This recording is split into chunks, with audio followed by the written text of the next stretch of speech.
Saya seorang istri, sudah 9 tahun. Saya mau bertanya Ustadz, istri seperti apa yang buat seorang suami merasa beruntung memilikinya dan menatap istrinya dengan penuh kasih sayang? Lalu yang kedua Ustadz, banyak yang bilang perjuangan seorang istri itu melahirkan. Lalu perjuangan seperti apa yang dapat saya lakukan untuk suami saya, sedangkan saya belum bisa melahirkan keturunan untuknya? 9 tahun. 1 tahun lagi insya Allah. Ada 2 nabi yang menjadi pejuang garis 2. Yang pertama namanya Nabi Ibrahim dan yang kedua namanya Nabi Zakaria. Tahu nggak berapa lama mereka nunggu anak? 50 tahun. Kak Widi nggak akan selama itu. Cuman yang saya mau kasih tahu inspirasinya sekuat itu kesabaran mereka dan harapan mereka kepada Allah. Jadi nggak karena udah 50 tahun terus mereka jadi mulai ragu, mulai nggak berharap lagi, mulai cari doa yang lain aja, mulai ganti tuh redaksi doanya, ya Allah, ya udahlah kalau nggak dikabulkan yang lain aja deh ya Allah. Enggak, mereka 50 tahun doanya masih sama. Walaupun udah tua banget. Nabi Ibrahim dan Nabi Zakaria itu nikah di sekitar umur 30 tahun, berarti udah 80 tahun umurnya. Dan yang uniknya Nabi Zakaria itu udah 50 tahun berdoa, nada suara doanya masih sama, nggak berubah. Masih nidaan khafiyya. Dzikru rahmati rabbika abadahu Zakaria idh nada rabbahu nidaan khafiyya. Qala rabbi inni wahana al-'azmu minni washta'ala ar-ra'su shayba walam akun bidu'aika rabbi shaqiyya wa inni khiftul mawaliya min warai wa kanat imraati 'aqiran fahab li min ladunka waliya yarithuni wa yarithu min ali ya'qub waj'alhu rabbi radiyya. Coba kalian renungkan kisah hamba Allah yang bernama Zakaria ketika dia berdoa kepada Tuhannya dengan doa suara yang lirih. 50 tahun meminta suaranya sama. Ya Allah. Coba kita. Hari pertama, ya Allah. Hari kedua, ya Allah. Hari ketiga, ya Allah. Hari ke-10, ya Allah. Kita kan nadanya menunjukkan tingkat kesabaran ya. Nabi Zakaria 50 tahun, nadanya kayak hari pertama berdoa, sama. Saking sabarnya dan saking yakinnya Nabi Zakaria kepada Allah. Padahal kata beliau, ya Rabbi, tulang saya sudah lemah, rambut saya sudah menyala, istri saya sudah menopause. Artinya udah gak mungkin punya anak. Tapi fahabli, beri saya keturunan ya Allah. Masih berharap walaupun secara ilmiah gak mungkin. Karena kekuasaan Allah itu tidak terikat dengan ilmiah dan gak ilmiah. Allah bisa menciptakan manusia tanpa ibu, tanpa ayah, namanya Adam. Allah bisa menciptakan manusia dari ibu tanpa ayah, namanya Isa. Suka-suka Allah dengan sebab atau tanpa sebab.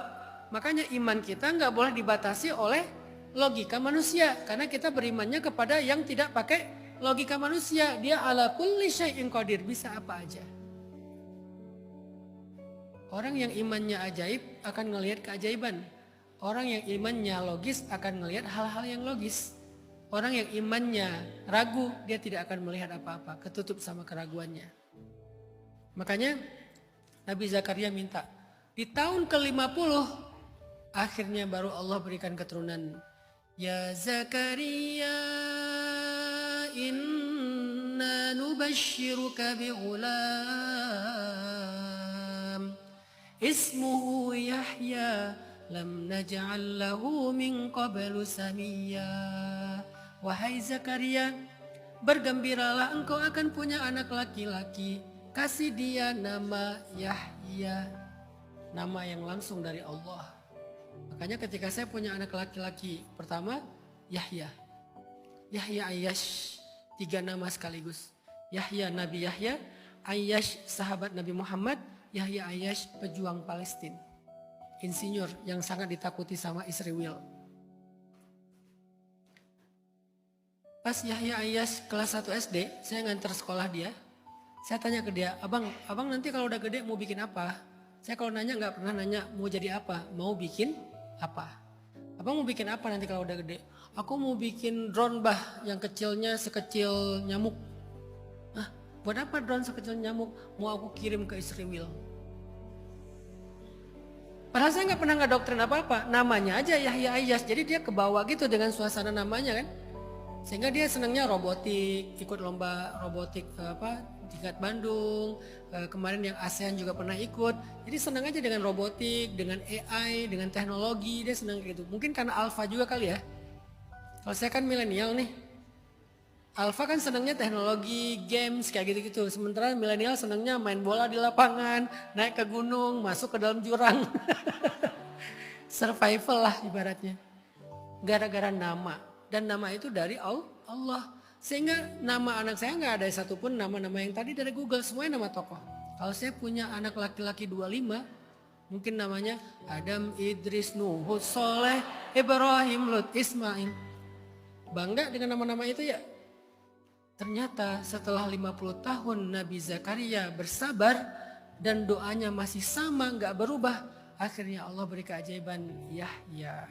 Semoga Mbak Widi dan suami diberikan Yahya suatu saat nanti. Jadi tetap berdoa dengan doa yang sama, jangan nyerah. Saya juga punya doa yang udah lebih 10 tahun saya minta dan saya masih memintanya. Setiap saya umroh saya pasti baca doa itu. Gak berubah, gak udah 10 tahun, ya Allah gak dikabulin ya.